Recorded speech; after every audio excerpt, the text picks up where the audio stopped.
In 1985, mu 1985 we committed a sin of sakiririgo. twazza ekibi kya sakirirego.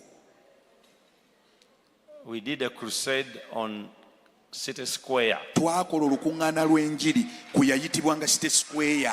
There was a man Waaliwo omusajja who had been walking naked in the city of Kampala. yatambulanga mu kibuga ky'e Kampala ng'ali bwereere.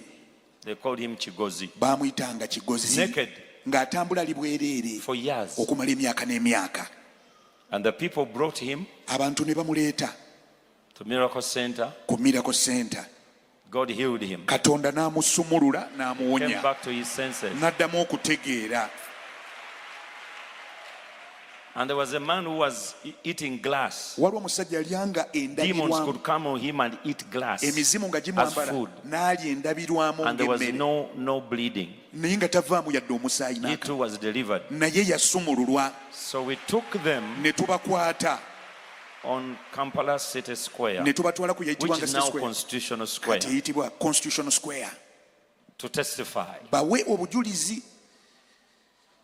And we didn't get permission. Naye tetwafuna lukusa. But I remember earlier on, Nzijukira emabegako when T.L. Osborne came T.L. Osborne bwe yajja mu in Uganda. Uganda, Mu he Uganda. came from Entebbe Bwe yava Entebbe all the way to Kampala. n'atambula butereevu paka He had Kampala. thousands of people Namungi w'abantu yali amugoberera at Constitutional Square. ku Constitution Square. Thousands. Those are the people who are following T.L. Abo Osborne. be bantu abali bagoberera T.L. Osborne. And so when they came to Constitutional Square, that was Lugogo. Awali But when Lugoga. he came to Constitutional Square, T.L. Osborne bwe yajja Constitution Square they didn't have the permit. tebaali na lukusa.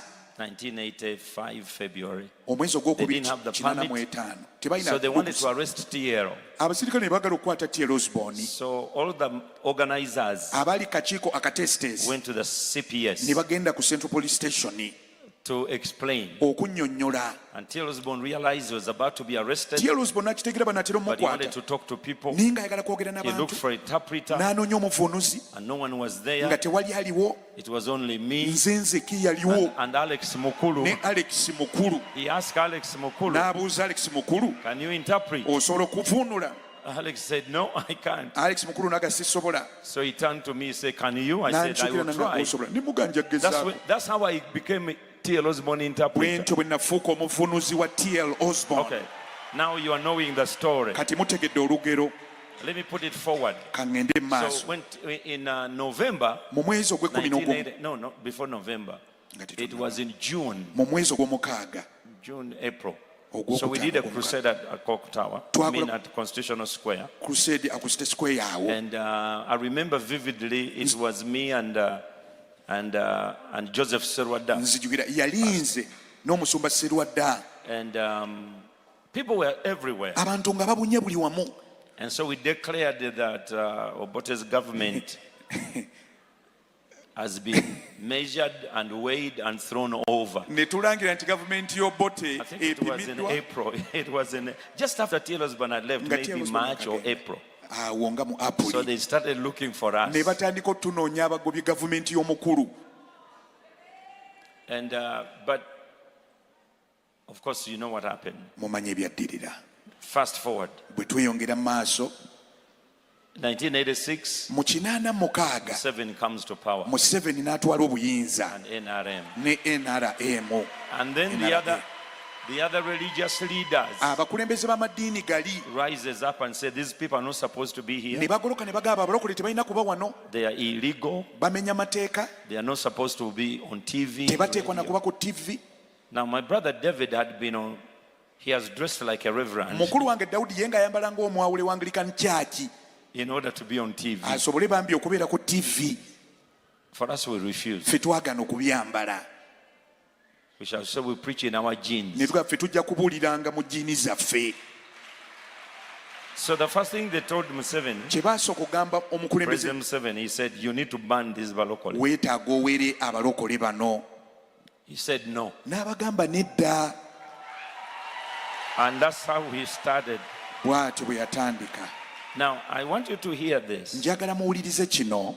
Now it is 40 years Kati emyaka giri 40.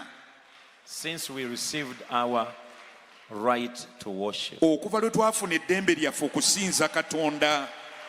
But the question is, Naye ekibuuzo kye kino, the question is simple. ekibuuzo kyangu nnyo.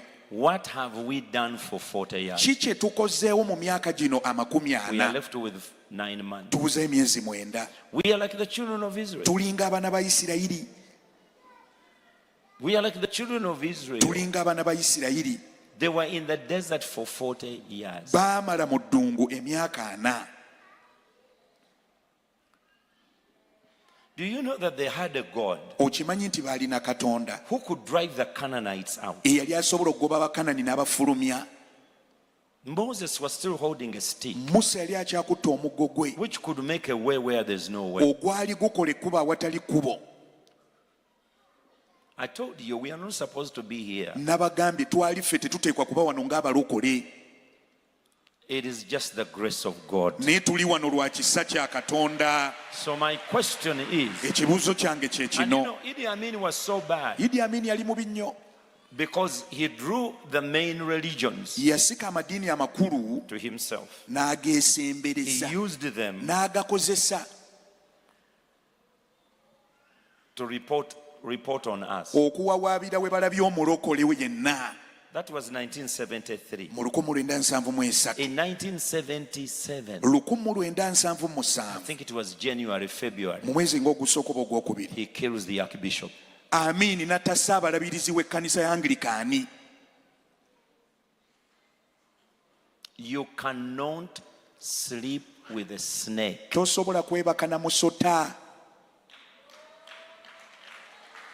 You're not hearing what I'm saying. Towulidde kye ŋŋambye. You cannot sleep with a snake. Tosobola